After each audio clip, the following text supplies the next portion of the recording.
Hey everyone, Dan Bernard here with another tutorial, and today I want to talk about avoiding repetition in your project.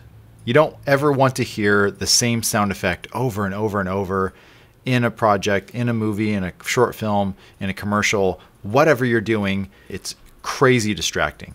Sometimes sound designers are limited on resources, and maybe they only have one really good footstep sound to use in a scene where there's 5 or 6 people walking around.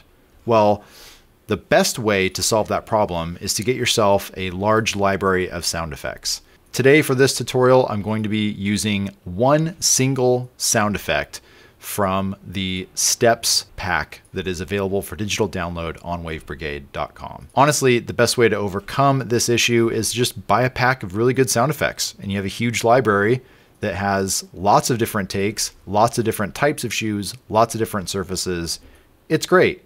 But let's say you spent all your money on that wicked Steam sale that was just out, and now you have a ton of video games, but you don't have any sound effects. And maybe you had to run yourself over to the convenience store to get yourself some Cheetos.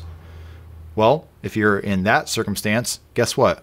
I'm gonna hook you up. So like I said, I'm only going to be using this one sound effect, and this is from the Wave Brigade Steps pack. This is Boots on Cement number 109. Good old Boots on Cement 109. And I've already spotted in these sounds to where all these people are walking. One of the easiest and fastest ways to differentiate a sound effect is by adjusting the volume. I've already gone through and adjusted the volume on every clip here, on every track.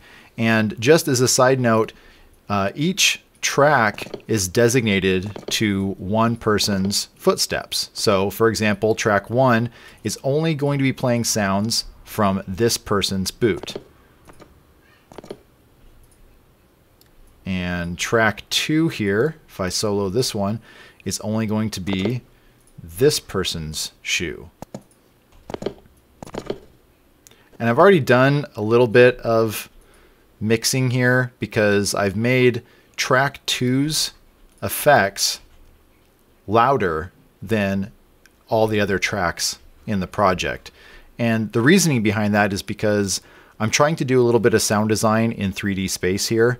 This person's closest to the camera, therefore closest to the audience, therefore louder. And this really gives the audience a sense of space in terms of the sound design, just where the sounds are happening in 3D space. So now that the clips are lined up where I want them and all the levels have been adjusted accordingly, we need to change how they sound, because yeah, it's nice that they're all different volume, but really they're still the same sound effect. What I've done is gone into each track here. I'm leaving track 1 alone because I think it's okay by itself. What I want to do is to start adding some effects to tracks 2, 3, and 4 that will differentiate them from track 1.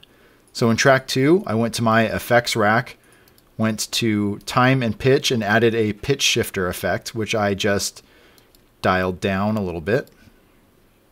Then went to track 3 and did the exact same thing. Went to pitch shifter, maybe I pitched this one up a little bit. Track 4, same thing. Effects rack, time and pitch, pitch shifter. And all I'm doing is just playing around with the pitch. So when we listen to everything now,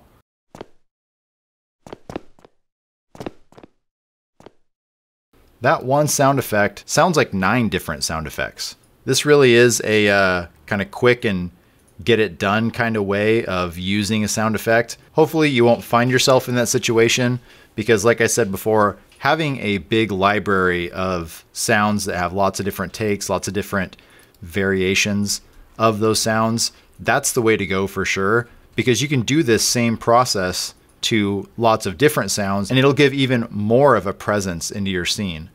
Now, if I wanted to go back and sweeten up this shot even more, I would probably add another couple tracks, add some ambience, go into the master track, maybe add a little bit of echo to everything, since they're in a very narrow, echoey hallway with lots of hard reflective surfaces here.